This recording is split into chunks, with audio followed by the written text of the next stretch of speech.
Hey, thanks for tuning in. This is TC McCarthy, and today I'm going to be talking about JRR Tolkien. If you watched the movie about JRR Tolkien, the quote-unquote biography, you wouldn't have realized that he was a devout Tridentine Catholic. Maybe it's Tridentine. I can never remember. Basically, it's the pre-Vatican II kind of Catholic, where it was all high mass, etc. This guy was an Orthodox Catholic, and if you look at the different kinds of articles coming out recently from liberals and from other people within the science fiction and fantasy community, you would never guess it. It's a fact about J.R.R. Tolkien that people love to ignore. Why? I have no idea. Hey, TC McCarthy here. Thanks for tuning in. Yep, you heard it. J.R.R. Tolkien was an Orthodox Catholic. I'm Catholic. And he was the Catholic of the variety of pre-Vatican II Catholicism, where you would go into these high masses. The mass would basically be sung often in the context of chants. And the priest and his kind of group of assistants would face away from the crowd toward the altar, facing God in the church, and would rarely turn their backs, except in cases like when it was time to present communion. And when it came time to actually receive communion, none of this stuff where you get it in your hands like you do today. You would line up across the front, and the priest would go and one by one place the communion wafer on your tongue with a little plate underneath to collect any crumbs, and then those crumbs would be disposed of in a very kind of holy, sacred kind of procedure. So that's the kind of Catholic that J.R.R. Tolkien was.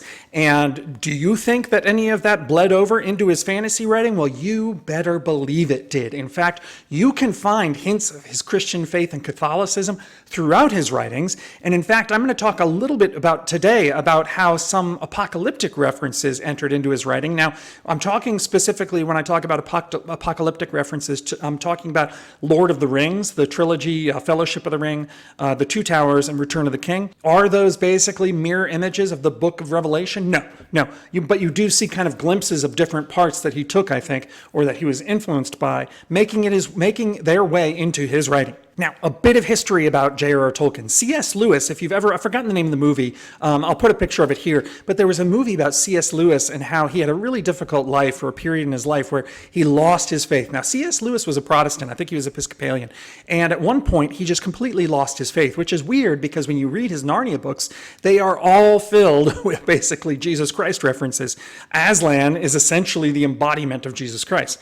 And he lost his faith. Now, J.R.R. Tolkien was there for that. And he often tried to convince C.S. Lewis to come away from that false faith of Protestantism, and I say that tongue-in-cheek, and come over to the Catholic faith. Now, C.S. Lewis never did, but it was his conversations with J.R.R. Tolkien and Tolkien's kind of anchor in his own faith. Yes, he had doubts, but he was never doubtful about being an Orthodox Catholic and working his way through those doubts. And C.S. Lewis was influenced by that and eventually came back to his own faith and found it again. Now, was that exclusively because of Tolkien? Probably not.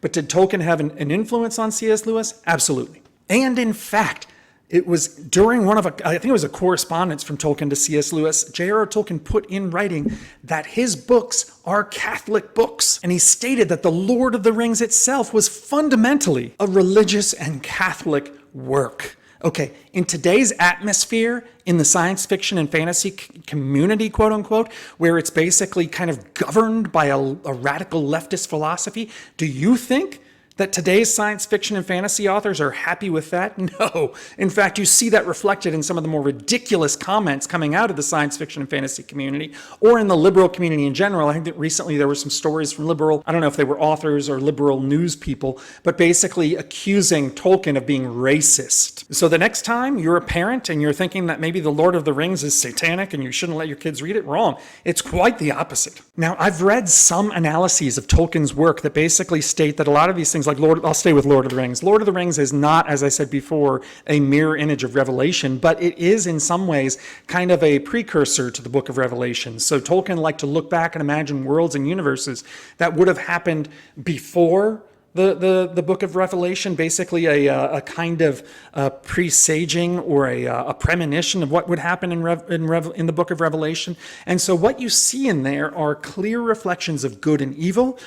You see definite depictions of Satan in the form of Sauron, and you have in probably the clearest kind of reference to the Apocalypse or Book of Revelation are the eagles, right? There's that passage in Revelation that I'll put right here that references how it's a very minute passage, but it references how the eagles come to save in the last hours, save humanity from complete doom during the apocalypse. Now, I could get some of those details wrong. I'm working from memory here, but I seem to recall that being one episode in the Book of Revelation. Now, one of the reasons why it's so hard to actually draw parallels that are clear and absolutely, unambiguous depictions of Christianity in Tolkien's work is that Tolkien was very careful not to do it explicitly. In fact, I think he was critical of C.S. Lewis because C.S. Lewis was so obvious. So what you see in Tolkien's work is not one Christ figure, but several very subtle indications of Christ and the resurrection.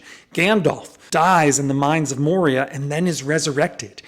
You see in Sam a kind of embodiment of self-sacrifice throughout the journey from Bag End all the way to Mordor. But possibly the greatest kind of thing that ties it to the Bible is just the overall, continuing that vein of self-sacrifice, the overall vein in his work of goodness, what it means to be goodness in terms of sacrifice, in terms of having courage in the faith of evil and impending doom. It was all very much soaked in that kind of biblical tradition of standing up for right no matter what. And Tolkien, let's not forget, Tolkien was also an avid student of paganism, and you see it heavily influenced in when he puts in runes for the dwarves and elves and stuff like that. So he didn't just borrow from Catholicism, he borrowed heavily from other religions as well. And I think I'll do a later video on on Tolkien's kind of study or influence from other religions than Catholicism, but today we're going to stick to Catholicism. And then another subtle hint that I think I've read was pointed out in one of the things I've read in the past about Tolkien and Lord of the Rings is the fact that in Christianity you have the cross, an unambiguous symbol of good, right? Jesus died on the cross. In Lord of the Rings, what do you have? You have a ring, a symbol of evil. You've got precious metal that forms this ring, but in the center of it is emptiness. In the center of the cross is Jesus Christ. In the center of the ring is nothing. Nothing. The ring basically encapsulates and pushes into slavery anybody who puts it on. And how does Frodo overcome? Frodo overcomes evil by being kind. He doesn't kill Gollum at any chance. He had several chances to kill Gollum on his path to Mordor, but he doesn't. In the end, he fails in his struggle against evil, but he doesn't fail to be kind to this creature who in the end betrays him and bites off his finger. And basically it's divine providence that takes care of Gollum.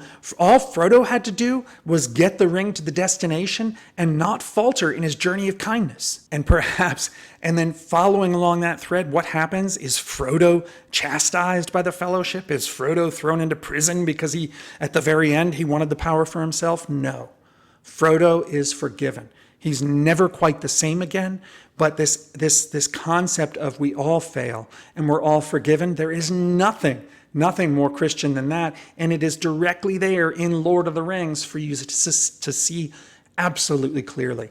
So I don't know about you guys, but I need to reread this book and kind of look for these kinds of things.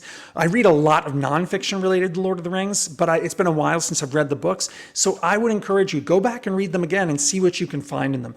They are very Christian books, definitely books that you should give to your kids and use to kind of tease out some of those kinds of concepts, see what they think. So that's all I've got. I hope you enjoyed this. Keep watching. At the end of this video, I have a trailer that basically tells you how to subscribe, but also how to participate in a book giveaway that I'm doing. I've been running it for a while. I still have funds in my advertising budget, so I'm giving away free books. Stay tuned to find out more. End transmission. Hey, hope you enjoyed the video. Again, please don't forget to subscribe to this channel. Click the subscribe button. And then if you do subscribe, don't forget to click the bell icon because that will let you know when I put up new content. You'll get an automatic notification so that you can say, oh, TC McCarthy put up a new video. I better go ahead and watch it. Also, I'm running a contest. I did a video of it. Right here, explaining what the rules are and why I'm doing it. But basically, it's not even a contest. It's a giveaway. Why aren't you entering? Go ahead, take a look at that video, enter the contest, and get a book for free. This is free stuff. You don't have to pay for it. So anyway, hope you enjoyed the video, and I hope to see you soon.